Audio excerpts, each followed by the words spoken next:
Good afternoon दोस्तों आज हम डिस्कस करेंगे साइड डिस्टेंस को।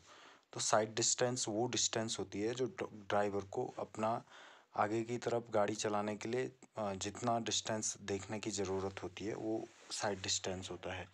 Type of side distance, 3 type के साइड डिस्टेंस होते हैं। स्टॉपिंग साइड डिस्टेंस मतलब जो आपको गाड़ी रोकने के लिए जितनी डिस्टेंस ज़रूरी है वो हो गया आपका स्टॉपिंग। तो ये आपकी मिनिमम साइड डिस्टेंस भी होती है। तो दूसरा हो गया ओवरटेकिंग साइड डिस्टेंस, जो आपको किसी व्हीकल को ओवरटेक करने के लिए या कोई व्हीकल आपको ओवरटेक कर रहा है तो उस काम के लिए ओवरटेक करने के लिए जितनी साइड डिस्टेंस ही होती है वो हो गई ओवरटेकिंग साइड डिस्टेंस।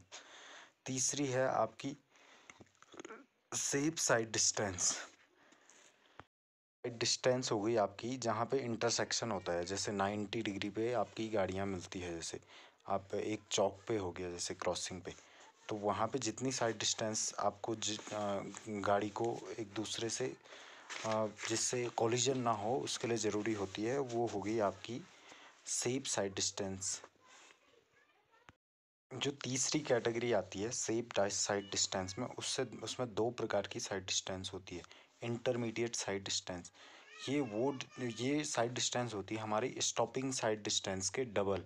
और इसमें दूसरा होता है हेडलाइट साइड डिस्टेंस। तो ये लाइट साइड डिस्टेंस होती है, वो होती है रात को जब हम ड्राइविंग कर रहे हों, तो जिससे हमें सामने वाले की जितने तक हमारी हेडलाइट जा रही है और सामने वाले की हेडलाइट आ रही है, तो उतनी डिस्टेंस जितनी रिक्वायर्ड होती है वो हो गई headlight sight distance. Intermediate sight distance दी जाती है, वो दी जाती है कि जब आपके कोई फास्ट मूविंग व्हीकल हो और वो एक दूसरे को क्रॉस कर जाएं जिससे बिना किसी ऑब्स्ट्रक्शन के, तो उस हिसाब से डिज़ाइन की जाती है। तो ये आपकी स्टॉपिंग साइड डिस्टेंस के डबल होती है। स्टॉपिंग साइड डिस्टेंस को जो फैक्टर अफेक्ट करते हैं वो है फीचर ऑफ रोड, मतलब भी आपके रोड के फीचर कैसे हैं, हाइट ऑफ ड्राइवर या ड्राइवर की आँख की ऊंचाई कितनी है, और हाइट ऑफ ऑब्जेक्ट, जो आपका ऑब्जेक्ट है वो कितना है। तो ये हाइट ऑफ ड्राइवर आई होती है 1.2 मीटर, और जो हाइट ऑफ ऑब्जेक्ट होती है रोड पे 0.15 मीटर, मतलब 15 सेंटीमीटर का ऑब्जेक्ट कम से कम होना चाहिए, जो मतलब IRC की रिकमेंडेशन है। साइड डिस्टेंस जिन पे डिपेंड करती है वो फैक्टर हैं हमारे total reaction time of driver. Driver का रिएक्शन टाइम क्या है, ये काफ़ी इंपॉर्टेंट है। तो ये ड्राइवर की मेंटल हेल्थ पे भी डिपेंड करता है। दूसरा हो गया आपका स्पीड ऑफ व्हीकल, आपके व्हीकल की स्पीड क्या है। तीसरा हो गया एफिशिएंसी ऑफ ब्रेक, मतलब आपके ब्रेक लगाने की एफिशिएंसी क्या है, मतलब कितनी एक्यूरेसी से आप ब्रेक लगा सकते हो, कितनी जल्दी अप्लाई कर सकते हो।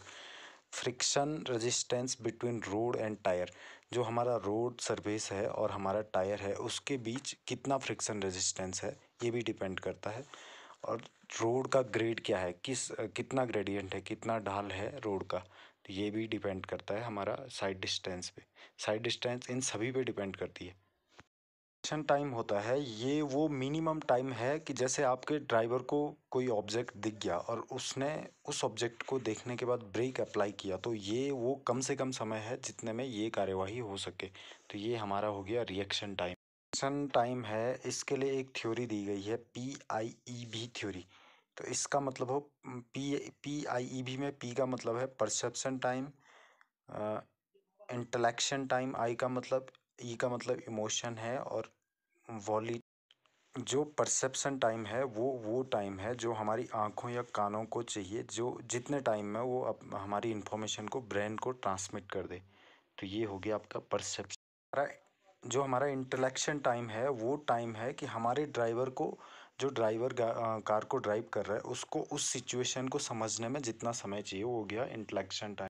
हमारा इमोशन है वो हो गया हमारा जितना टाइम आपके हमारे इमोशंस को, जो इमोशंस आदमी की भावनाएं हैं उनको जागृत होने में जितना टाइम लगे, तो वो हो गया इमोशन टाइम। इमोशन टाइम के बाद है हमारा वॉलिटेशन टाइम। वॉलिटेशन टाइम वो टाइम है जो सारा, मतलब आपका ऑब्जेक्ट को देखने से लेके उसके ब्रेन तक अपना इंफॉर्मेशन पहुंचाने से लेके इमोशन से लेके इस सारी प्रोसीजर के बाद फाइनल एक्शन जो लेना है, उस फाइनल एक्शन को लेने में जितना टाइम लगा वो हो गया वॉलिटेशन टाइम।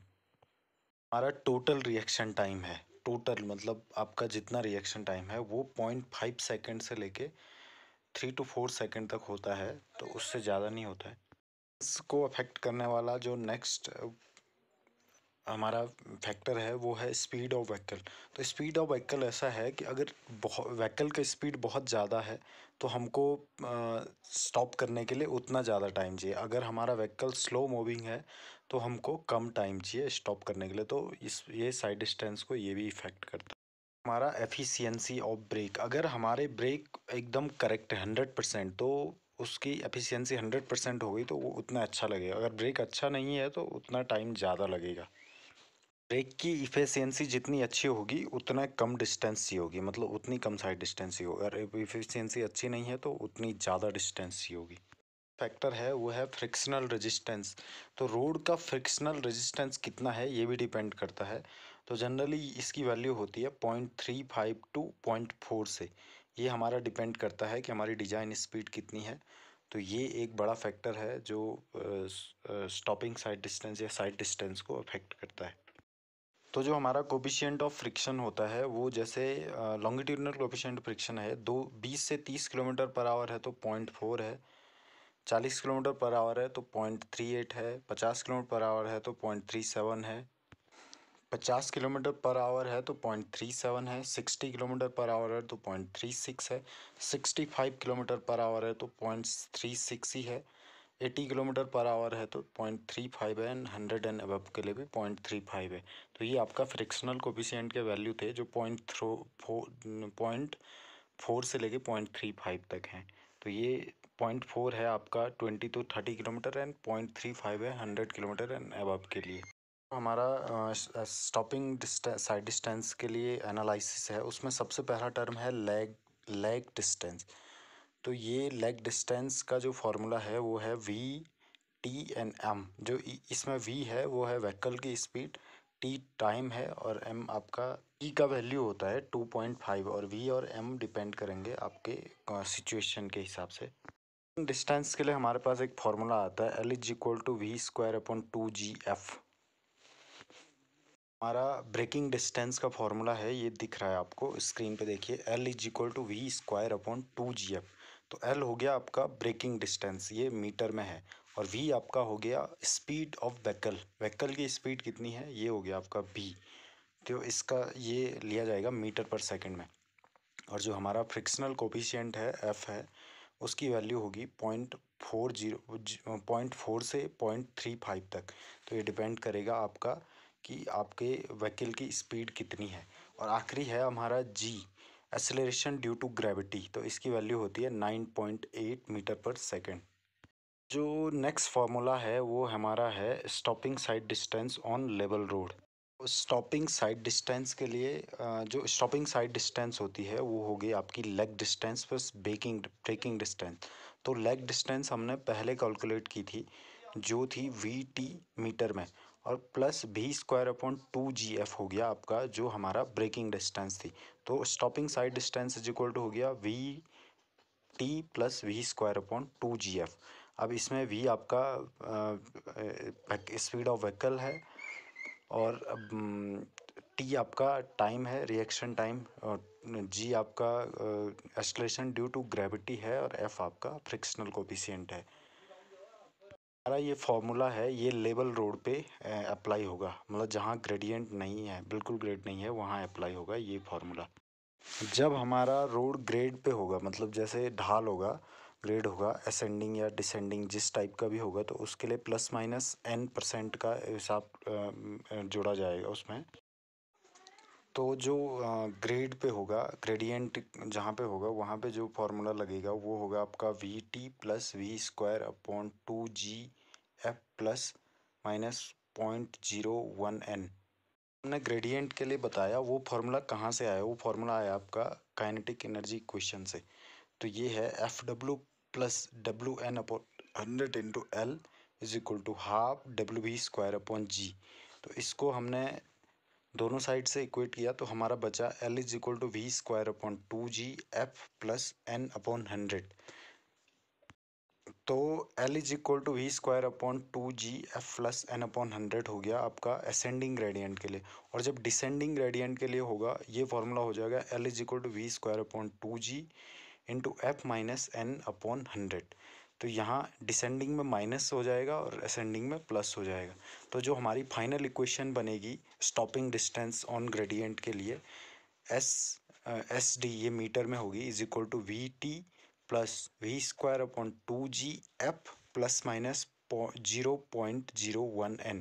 या तो या इसको हम ऐसा पढ़ सकते हैं V T plus V square upon 2GF plus minus n upon 100। तो ये हो गया हमारा फॉर्मूला। बाकी आप इसमें जानते हैं वी स्पीड है, टी टाइम है, G acceleration due to gravity, T है, टी आपका 2.5 हो गया, वी आपका कंडीशन पे डिपेंड करेगा, जी आपका 9.8 मीटर पर सेकंड होता है, एफ आपका 0.4 से लेके 0.35 तक होता है और एन आपका कंडीशन पे डिपेंड करेगा। अगर हम उसी फार्मूले को किलोमीटर पर आवर में स्टॉपिंग साइड डिस्टेंस जैसे वी हम किलोमीटर पर आवर में लगाएंगे, वी हम किलोमीटर पर आवर में लगाते हैं जिस फार्मूले में, पहले हम मीटर पर सेकंड में लगा रहे थे, तो तब हो जाएगा 0.278 V T plus V square upon 258 into F plus minus 0.01 n। तो ये आपका तब लगेगा जब किलोमीटर पर आवर में। जो हमने कैलकुलेट किया है उसके अलावा ये जो स्टॉपिंग साइड डिस्टेंस है ये आईआरसी की कुछ रिकमेंडेड वैल्यू है। जैसे आपकी 20 किलोमीटर पर आवर की स्पीड से अगर गाड़ी चल रही है तो 20 मीटर स्टॉपिंग साइड डिस्टेंस होनी चाहिए। वैसे 25 किलोमीटर है तो 25 मीटर होनी चाहिए, 30 किलोमीटर पर आवर है तो 30 होनी चाहिए, 40 किलोमीटर पर आवर है तो 45 होनी चाहिए, 50 किलोमीटर पर आवर तो 60 मीटर होनी चाहिए, 60 किलोमीटर पर आवर है तो 80 मीटर होनी चाहिए, 65 किलोमीटर पर आवर है तो 90 मीटर होनी चाहिए और 80 किलोमीटर पर आवर है तो 120 मीटर होनी चाहिए और 100 किलोमीटर पर आवर है तो 180 मीटर साइड डिस्टेंस होनी चाहिए। तो ये आईआरसी के रिकमेंडेड वैल्यू थे। एक है वो है हमारा ओवरटेकिंग साइड डिस्टेंस। तो जो दो व्हीकल एक दूसरे को ओवरटेक कर रहे हैं तो उसके लिए कितनी साइड डिस्टेंस चाहिए वो होगी ओवरटेकिंग साइड। आप इस फिगर में देख सकते हैं ओवरटेकिंग साइड डिस्टेंस के लिए एक फार्मूला होता है O S T is equal to D1 plus D2 plus D3, ये मीटर में। तो जो आपका D1 है वो है आपका A1 से A2 पोजीशन पे गाड़ी के पहुंचने के लिए, और आपका जो D2 है वो है आपका A2 से A3 पोजीशन पे पहुंचने के लिए, और जो आपका D3 है वो है C1 से C2 पे पहुंचने के लिए। तो ये हमारी ओवरटेकिंग साइड डिस्टेंस को मेजर करने का एक फिगर है। जो ये ओ एस टी है, O S T is equal to होता है D1 plus D2 plus D3। तो ये हो गया आपका वी वी ये हो गया आपका VVT in plus. Overtaking side distance का फॉर्मूला था वो था आपका VV small T plus VV capital T plus 2S plus V capital T। ये आपका मीटर में आएगा। जो VV है हमारा वो है initial speed of overtaking vehicle. जो व्हीकल ओवरटेक कर रहा है उस व्हीकल की इनिशियल स्पीड। टी है आपका रिएक्शन टाइम ऑफ ड्राइवर जो 2 सेकंड होता है। वी आपका है स्पीड ऑफ ओवरटेकिंग व्हीकल और डिजाइन स्पीड। जो आपका कैपिटल वी है वो ओवरटेकिंग व्हीकल की स्पीड है और या डिजाइन स्पीड हो गया। जो कैपिटल टी है वो आपका हो गया 14.4 S अपॉन ए। एस है स्पेसिंग ऑफ व्हीकल और एस का फॉर्मूला होता है 0.7 VV प्लस 6, ये मीटर में होता है, या 0.2 VV प्लस 6 मीटर। और ए है आपका एवरेज एक्सेलरेशन ड्यूरिंग ओवरटेकिंग। तो ओवरटेकिंग के टाइम कितना एक्सेलरेशन था ये आपका ए हो गया। अब इसके बाद हम ओवरटेकिंग जोन पे आएंगे। जैसे कई कई सड़कों पे ओवरटेकिंग की दिक्कत होती है तो वहाँ ओवरटेकिंग जोन प्रोवाइड करवाए जाते हैं। तो जो ओवरटेकिंग जोन की लेंथ होती है, ओवरटेकिंग जोन होता है उसकी ओवरटेकिंग जोन की लेंथ होती है टू वे ट्रैफिक के लिए D1 plus D2 plus D3 into 3, और जो वन वे रोड होती है उसके लिए होता है 3 इंटू D1 प्लस D2। तो इसके लिए जो टोटल लेंथ होती है ओवरटेकिंग जोन की वो होती है 5 इंटू OST। OST मतलब overtaking side distance. Overtaking side distance का 5 गुना होता है आपका ओवरटेकिंग जोन। हमें जहाँ कहीं भी ओवरटेकिंग जोन प्रोवाइड करवाना हो तो वहाँ OST के 5 गुने लेंथ में प्रोवाइड करवाया जाता है। अगला टॉपिक है हमारा इंटरमीडिएट साइड डिस्टेंस। तो जो ISD होती है वो 2 इंटू SSD होती है। SSD stopping sight distance. तो दोस्तों ये हमारे साइड डिस्टेंस जितने थे कि पूरे हो गए। तो हम नेक्स्ट टॉपिक में हम हॉरिजेंटल कर्व पढ़ेंगे। तो प्लीज़ देखते रहिए, सब्सक्राइब कीजिए। जय हिंद।